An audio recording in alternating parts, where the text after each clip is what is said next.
Enaknya langsung saja bersama Pak Lahyanto Nadi. Assalamualaikum Pak Lahyanto. Waalaikumsalam warahmatullahi wabarakatuh. Apa kabar Ulfiana dan rekan Dakta? Alhamdulillah sehat. Kabar sehat juga Pak Lahyanto ya? Alhamdulillah sehat sekali. Sehat, Semuanya sehat. lancar dan berkah. Alhamdulillah. Alhamdulillah. Tapi yang kasus kemarin cukup mengagetkan juga Pak ya, kasus Tom Lembong. Tapi banyak masyarakat bertanya kenapa baru sekarang Pak? Ini kan udah tahun 2024, sedangkan kasusnya di 2015-2016 Pak. Biasa. Waktu Muhaimin mau jalan presiden juga, jalan wakil presiden, itu kasus 2012 udah diangkat. Ya kan? Nah, kemudian dianulir, aman gitu. Kemudian kasus Airlangga Hartarto, ya kan? Juga kemudian dia masuk Kim plus, aman gitu. Selanjutnya Zulkifli Hasan, ya, aman juga. Banyak sekali yang begitu. Jadi kasus-kasus lama banyak gitu. Kasus Harun Masiku sampai sekarang kan belum jelas, ya, gitu. Dan zaman Pak Presiden sebelumnya itu juga nggak pernah diungkap gitu. Sampai sekarang tuh Harun Masiku. Jadi masyarakat harus ingat gitu yuk, kasus-kasus korupsi yang besar-besar. Yang walaupun sekarang ada yang rekor ini 1 triliun ada uang cash di rumah, itu sebelumnya kasus timah. Jadi triliunan nih korupsi ini di Indonesia bukan sesuatu yang aneh. Kita melihat di mana-mana ya. Kalau kita memulai dari mulai kelurahan, kecamatan, wali kota, bupati, gubernur, presiden, kepresidenan, ke pemerintahan, banyak sekali kalau mau diungkap gitu. Tapi kan persoalannya persoalan tebang pilih gitu kan. Nah, setelah Tom Lembong ditetapkan sebagai tersangka langsung korupsi oleh Kejaksaan Agung. Nah, ini orang dari perspektif hukum, oh benar ini. Harus begini semua gitu. Dan kita ketahui bahwa Kejaksaan Agung cukup kencang kemarin-kemarin, bahkan hari Selasa hari pekan lalu kita puji-puji kan ya bagaimana Kejaksaan Agung sudah mulai membongkar kasus-kasus yang besar. Tapi ketika kasus Tom Lembong ini yang memberikan izin impor gula mentah kepada perusahaan swasta tanpa rekomendasi Kementerian Perdagangan, swasta nggak berwenang impor gula mentah gitu, karena itu emang merupakan kewenangan Bulog. Tom telah merugikan keuangan negara 400 miliar, gede itu ya. Kalau memang benar-benar dia dia itu benar-benar korupsi gitu ya, tangkap jadi kan tersangka gitu. Nah, tapi beda dengan kasus Tom Lembong, Airlangga Hartarto juga nggak diproses ya. Khusus minyak goreng gitu, minyak goreng kita ingat sama-sama korupsinya di Kementerian Perdagangan, sama-sama ditangani oleh Kejaksaan Agung. Bahkan kerugiannya besar, yaitu 6,7 triliun gitu. Jauh lebih besar ketimbang korupsi gula mentah gitu. Nah, ketika kita ketahui ya, sedikit flashback ke belakang bahwa kasus minyak goreng itu emang kita itu menyetok mestinya 20% dari total produksi CPO gitu. Tapi karena tergiur, ya orang nggak ada yang mau nyetok, berbondong-bondong ekspor CPO semua. Sehingga nggak menyisakan bagian untuk kebutuhan masyarakat dan rakyat Indonesia gitu, di mana tempat kita sawit ini tumbuh dengan subur dan baik menghasilkan CPO. Jadi, nah dengan izin Kemendak yang dikoordinasi oleh Menko Perekonomian Airlangga Hartarto, nah itu semua pada ekspor rame-rame. Nah Hartarto ya, Erlangga Hartarto itu bapaknya, saya pernah wawancara juga Pak Hartarto Suryo Sunarto gitu, Menteri Perindustrian juga dulu pernah.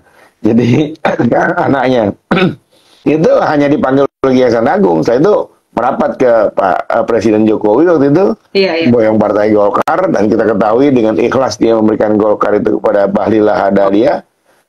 Terus dia mendukung Pak Prabowo, ya. Nah, kasusnya menguap. Alhamdulillah sekarang jadi Menko Ekonomi juga dia gitu. Jadi hukum di era Jokowi itu jelas-jelas tebang pilih. Nah, itu dijadikan alat politik. Nah, sekarang bagaimana? Ya kemarin di era Pak Prabowo gitu. Hanya saja Pak Tom Lembong tidak masuk tim yang lain, bagian dari IKM. Insya Allah dia akan aman dan selamat sentosa. Ya, kasusnya nggak bakalan naik. Gitu Erlangga Hartarto aja 6,4 triliun tidak dinaikkan, apalagi cuma 400 miliar. Gitu. Ini kan gara-gara dia terlibat dalam kasus timnas, amin. Iya. Itu aja, itu yang kita baca ya. Iya. Gitu. Ini kita lagi baca koran ini, bukan persoalan menganalisis yang tidak, tapi apa yang ada di kepala kita, apa yang ditulis oleh media. Namanya juga acara kita ini kan programnya analisis media ya, ulasan media ya. Kita mengulas apa yang disampaikan oleh media gitu. Cuman saya sampaikan secara komprehensif bahwa kasus Erlangga Hartarto dengan kasusnya Tom Lembong ya itu sama gitu, cuman bahkan angkanya jauh lebih besar untuk Erlangga Hartarto gitu. Nah sekarang bagaimana Pak Prabowo, apakah bisa melakukan penegakan hukum dengan baik? Kita yakin sekali Pak Prabowo akan mampu menegakkan hukum dengan baik, karena pidatonya begitu. Tapi ya kita lihatlah dalam pemilihannya. Haikal Hasan, dulu dipanggil Ustadz Haikal Hasan, terus Babe Haikal Hasan. Dia bilang, hingga akhir hayat kelak saya akan menjadi oposisi. Karena dia dong, saya sampai mati. Sekarang mati-matian yang belain. Gitu kan? Nah, dia bilang dulu sampai mati jangan sampai kiai datang ke ulama ke pemerintah, udah kayak gayung, udah kayak tempayan nyamperin gayung. Nah, sekarang dia bilang, gue bakalan oposisi sampai mati. Sekarang dia mati-matian menentang oposisi, gitu. Gitu. Jadi kita lihat, menurut saya ini bukan bagian dari penegakan hukum. Ini nggak ada kaitannya dengan presiden.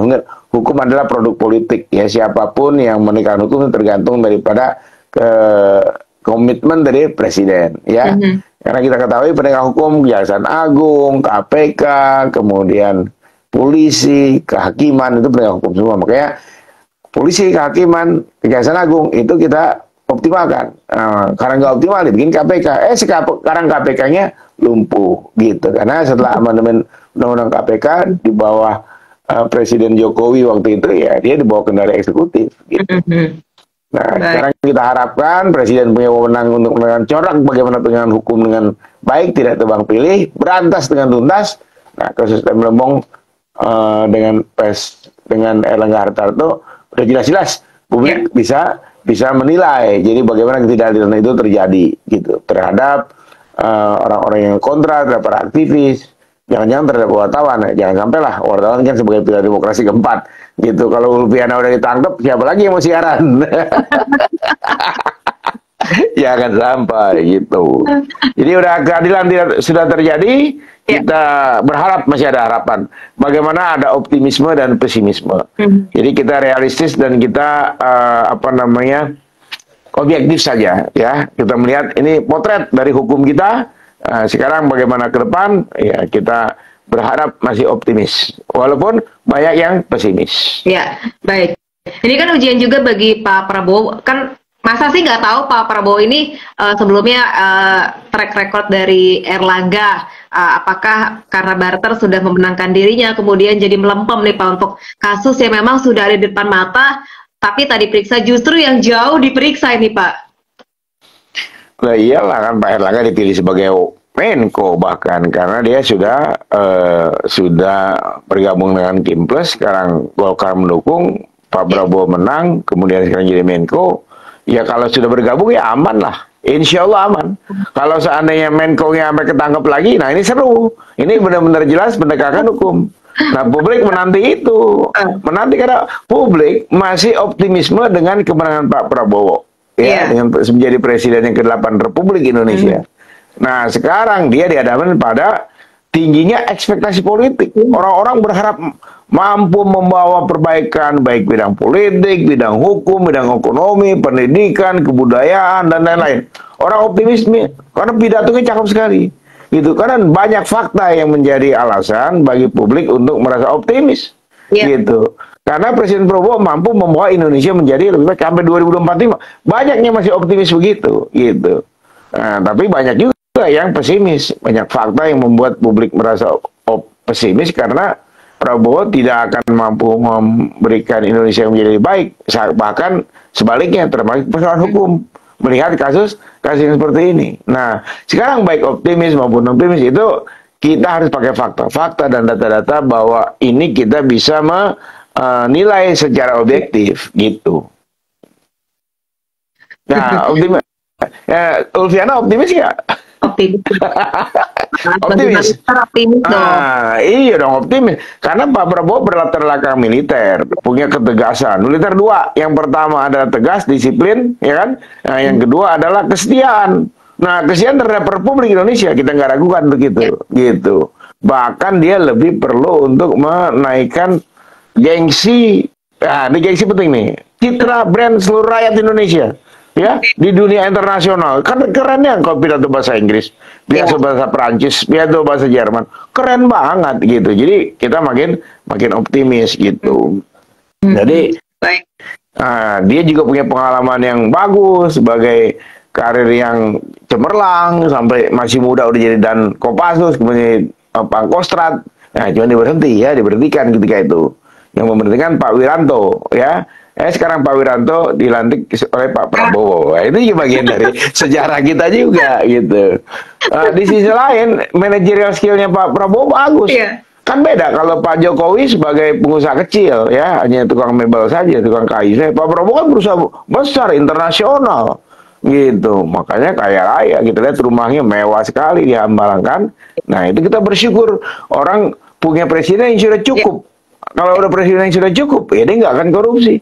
Kan dia udah tegaskan bahwa dia akan memberantas korupsi gitu. Cuma dalam kasus Tom Lembong ini, publik masih bertanya-tanya, kok begitu ya? Gitu. Jadi ya ringan-ringan aja, jangan terlalu bikin berat ya. Kalau bikin berat kita juga udah khawatir, teman-teman saya udah banyak diteror gitu, lempar mobil ya segala macam. Saya jangan sampai, saya hanya menyampaikan kebenaran melalui Radio Dakta. Saya hanya menulis berdasarkan fakta-fakta yang objektif, yang akurat, yang balance, yang clear, yang sampai kepada publik dengan jernih. Tujuannya untuk mencerdaskan dan mengedukasi gitu. Baik ya, kalau memang Pak Tom Lembong salah ya salah, buktikan memang seperti itu dia salah ya Pak ya. Tapi sekarang kan justru ketika ada yang korupsi pasti ujung-ujungnya politik nih Pak ya. Ya kan emang hukum produk politik, tergantung presidennya. Jadi kalau seandainya Ulfiana apakah Pak Erlangga Hartarto bisa kena? Bisa. Gitu. Karena kan ini sekarang dia mengakomodir semua orang-orang yang mendukungnya. Tapi begitu penegakan hukum, nanti dipanggil itu Erlangga Hartarto dipanggil, Zulkifli Hasan dipanggil, Harun Masiku diungkap lagi, banyak sekali masih. Gitu. Jadi ini cuman apa namanya pembukaan awal saja Pak Tom Lembong ini. Gitu. Jadi siapapun yang korupsi tanpa barang buruk kita akan berantas. Gitu. Karena Pak Prabowo memang punya komitmen itu. Gitu. Kita ketahui tadi bahwa dengan istilahnya kan Pak Presiden kan menggebu-gebu memberantas korupsi. Sudah tahu ada kasus seperti ini sebelumnya, akankah dipanggil atau nunggu sampai aman nih Pak 5 tahun ke depan begitu Pak? Kan tadi katanya optimistis. Kalau optimistis kita mesti yakin. Karena Pak Prabowo pidato kan cakep sekali memberikan hukum. Optimistis ya si Erlangga ya Pak. Harus dikemukakan dan dikumandangkan terus. Gitu. Nih Tom Lembong sudah dipanggil. Sekarang kapan lagi dilanjutkan kasusnya Pak Erlangga Hartarto? Kapan dilanjutnya kasusnya Pak Zulkifli Hasan? Kapan lanjutnya kasus Muhaimin Iskandar yang 2012 gitu kan? Bakalan banyak. Coba siapa? Ya Mbak, ya kalau saya sebutkan menteri-menterinya siapa aja yang kena, ya nanti ya yang pernah kita baca ya, kita secara objektif begitu ya. Siapa? Kenapa? Edward Sirait itu kan sempat kena juga ya Pak ya? Iya, ya kalau dari kalangan politisi, pengurus partai, anggota DPR, ini sekarang kita paling penting menteri-menteri dulu dah, gitu kan? Menteri-menteri dulu yang udah pernah di KPK dilanjutkan gitu. Jadi kita yakin lah, karena katanya tadi mau optimis. Kalau optimis itu mereka dipanggil, gitu. Jadi optimismenya terhadap yang saya mengatakan bahwa Pak Prabowo itu punya power yang sangat kuat, dia strong leadership, ya disiplin segala macam, punya jaringan internasional. Jangan lupa nih, penting banget ini, gitu. Jadi nah kita berharap dia berubah gitu. Kalau dahulu kan orang-orang banyak yang takut, sekarang enggak. Udah mulai dari menari-nari, gemoy, kan segala macam. Nah, udah banyak humor, bercanda, gitu, diogetin aja. Itu mau dipakai nanti, gitu. Jadi jangan khawatir bahwa Pak Prabowo sebagai militer galak. Nggak usah, dia sangat sayang pada rakyat Indonesia. Tapi dia galak kepada para koruptor. Ya. Gitu. Siapa koruptor itu? Ya itu yang pernah jadi tersangka. Erlangga, Zulkifli Hasan, Muhaimin Iskandar. Dia sangat sayang kepada rakyat Indonesia. Dia akan lakukan itu pemberantasan hukum terhadap menteri-menterinya nanti. Karena Tom Lembong aja kena. Apalagi Erlangga Hartarto yang 4 triliun lebih. Gitu. Iya. Gitu. Dan dia ya, saya yakin ini yang kena ini yang tua-tua. Karena yang muda-muda kan bagus. Wah, kita optimistis. Di situ ada Pak Rosan Roslani, ya. Kita optimistis di situ ada Pak Sugiono, yang keren. Dia berani keluar dari militer dan usia muda, dia maju berkembang. Kemudian dia punya jaringan internasional yang masih terbatas, tapi ternyata nanti di backup oleh para diplomat senior, ya kan? Masih ada optimisme, gitu. Siapa lagi? Optimisme ada di KPK dan Kejaksaan nih Pak. Ya itu kan. Tadi saya sampaikan bahwa optimisme bahwa dia bisa akan menegakkan itu ya 3 pilar hukum, ya 3 penegak hukum, kejaksaan, kepolisian, sama kehakiman, gitu. Semuanya dia akan benahi, kan dia bilang udah sangat kuat gitu. Dan sekarang dia sudah menyatakan dan Kejaksaan Agung sudah melihat kinerjanya, gitu kan? Nah, kita akan lihat Kejaksaan Agung akan memanggil menteri-menteri itu. Oh, gitu. Karena Pak Prabowo sudah punya jangan dia akan makin harum di dunia internasional karena dia punya jaringan internasional bagus. Bahwa Pak Prabowo ini bisa menegakkan hukum karena dia pakai anak-anak muda yang saya sebutkan tadi punya prospek yang bagus gitu. Nah, kemudian sekarang juga publik makin tinggi kepeduliannya. Orang kan kemarin-kemarin hanya cerita Mulyono lah, Pupu Fafa lah, kemudian tukang kayu lah, pokoknya nggak bergengsi lah punya presiden yang kemarin. Sekarang orang punya presiden ini bergengsi karena berlatar belakang militer, bahasa Inggrisnya bagus, orang tidak khawatir lagi itu. Jadi banyak yang optimis, walaupun ada yang pesimis, ya, karena Pak Prabowo punya beban masa lalu. Adiknya juga punya utang besar, Pak Hasyim Joyo-Hadi-Kusumo belum beres, bangkir cerita langsung pada saya, write off itu kan, nah itu kan ngeri juga gitu. Nah, kemudian dia menunjuk orang-orang yang posisi penting seperti Erlangga, kemudian Zulkifli Hasan, Muhaimin, itu punya kasus semua gitu. Itu juga orang jadi pesimis gitu. Jadi kita objektif aja ya, ada yang optimis, ada yang pesimis gitu ketika penegakan hukum yang dipicu oleh kasus Tom Lembong yang ramai sekali ini. Gitu. Mungkin ini sebagai pintu masuk ya, pembuka ya Pak ya, untuk yang lainnya pada masuk ke kejaksaan ya Pak ya. Itu bukan pertanyaan, itu statement. Ya, statementnya Ulpiana disetujui oleh saya dan disetujui oleh publik gitu. Karena siapa sih yang nggak beres, yang nggak ingin Indonesia ini beres? Gitu kan? Dan itu dengan cara-cara yang santun, cara-cara yang baik. Tapi kalau kita dengan cara-cara yang sebaliknya, ya segeralah kita diteror dan ditangkap. Tapi substansinya sampai, substansinya sampai bahwa Pak Prabowo ingin penegakan hukum, gitu. Tapi kalau ada yang nyinyir katakan, wah ini tebang pilih, itu kan kata mereka, gitu. Kalau kita kan bilang enggak, ini Prabowo. Tom Lembong pintu masuk nih, abis ini giliran Erlangga Hartarto, giliran Muhaimin Iskandar, giliran Zulkifli Hasan, tenang aja. Kita lihat, oh penegakan hukum bagus, baru seminggu kerja, gitu, gitu Pak. Harus optimis gak Pak ya? Biar aman. Tapi kritis kan, tapi kan tetap kritis, objektif. Iya, dan tetap kritis dan objektif. Cuman caranya aja ya, caranya. Itulah bagian dari strategi komunikasi. Ya, nanti sesi strategi komunikasi selanjutnya lagi. Ya. Baik, terima kasih Pak Layanto. Terima kasih kembali. Waalaikumsalam warahmatullahi wabarakatuh. Rekan Anda, demikian ulasan media bersama Bapak Layanto Nadi.